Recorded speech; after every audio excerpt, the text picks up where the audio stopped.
සුබම සුබ දවසක් කියලා පිළිගන්නවා මගේ යාළුවෝ සියලුම දෙනාව CLK සිනමා YouTube නාලිකාව තුලට.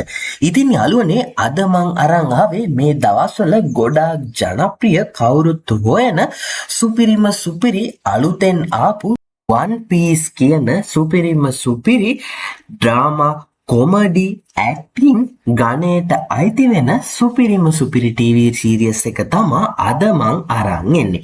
ඉතින් මේ TV සීරියස් එකේ සීසන් 1 බලලා තියෙන අය නම් දන්නවා මේ TV සීරියස් එක මොනතරම් සුපිරියක්ද කියලා. ඉතින් මෙන්න ඔයාලා වෙනුවෙන් අලුතෙන් සීසන් 2 2026 වසරේ නිකුත් වෙලා තියෙනවා. ඉතින් යාළුවනේ ඔයාලා තාමත් මේකේ සීසන් 1 සීසන් 2 බලලා නැති කෙනෙක් නම් අන්න ඔයා වෙනුවෙන් මම මේ TV සීරියස් එක ඩවුන්ලෝඩ් කරලා හෝ ඔන්ලයින් බලන්න පුළුවන් ලින්ක් එක පල්ලෙහින් පින් කමෙන්ට් එකක් විදියට දාලා තියෙනවා.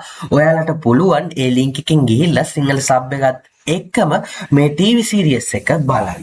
ඉතින් යාළුවනේ අපි මේ TV සීරියස් එකේ පළවෙනි සීසන් එක ගැන කතා කරොත් අතීතයේ සහ වර්තමාන කාලය කවලම් කරපු වයිබ් එකක් තමා මේ TV සීරියස් එකේ බලා ගන්න පුළුවන් වෙන්නේ. ඉතින් මේ TV සීරියස් එකේ කතාව ගෙතිලා තියෙන්නේ මුහුදු මංකොල්ලකාර කතාවක් වීමත් වෙනස්ම ලස්සනක් අරගෙන එනවා මේ TV සීරියස් එකට.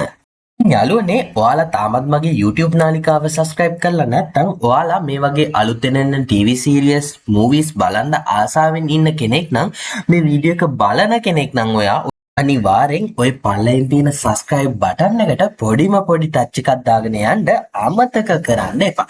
එහෙනම් යාළුවනේ අපි වැඩි කතා බහක් නොකට මේ TV series එකේ season 2 එකේ කතාව පැත්තට යමු කෙටියෙන් පොඩ්ඩක් දැනගන්න. හරි ඉතින් යාළුවනේ මේ TV සීරියස් එකේ සීසන් 1 එකේ අවසානයේ අපේ මුහුදු මංකොල්ලකාර සෙට් එක පිටත් වෙනවා ලෝකේ භයානකම මුහුද වෙතට. ඉතින් මෙයාලා මේ මුහුදට ඇතුළු වෙනවා. ඔන්න ඔතනින් තමා අපේ සීසන් 1 එකේ අවසානය සිද්ධ වෙන්නේ. ඉතින් එතනින් තමා මේ සීසන් 2 එකේ කතාව ඔයාලට රස විඳින්න පුළුවන් වෙන්නේ.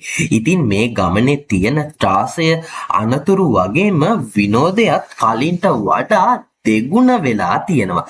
සීසන් 2 එකේ කතාව ගෙතිලා තියෙන්නේ වර්ක්ස් කියන දරුණු ඝාතන කල්ලියක කුමන්ත්‍රණයක් එක්කයි. ඉතින් අපේ මුහුදු මංකොල්ලකාර සෙට් එක මේ අභියෝග වලට මුහුණ දෙන විදිය මාර ලස්සනටම මේ TV සීරියස් එක තුලින් පෙන්눔 කරනවා. ඉතින් යාළුවනේ මේ ගමන අතරමඟදී යෝධ තල්මහෙක්ගේ බඩේ හිර වෙන ඒ වගේම තමා මුහුදු මංකොල්ල කරුවන්ට හිතවත් දූපතක උගුලකට අහුවෙන්න මේ අයට සිද්ධ වෙනවා. තව අවුරුදු 100ක් තිස්සේ සටන් කරන යෝධයන් දෙන්නෙක්ගේ මැදට හිර වෙන්න මේ අපේ පුංචි මංකොල්ලකාර සෙට් එකට සිද්ධ වෙනවා. ඉතින් යාළුවනේ ඔය ආකාරයට තමා මේ TV සීරියස් එකේ සීසන් 2 එකේ කතාව ලස්සනට ගලාගෙන යන්නේ.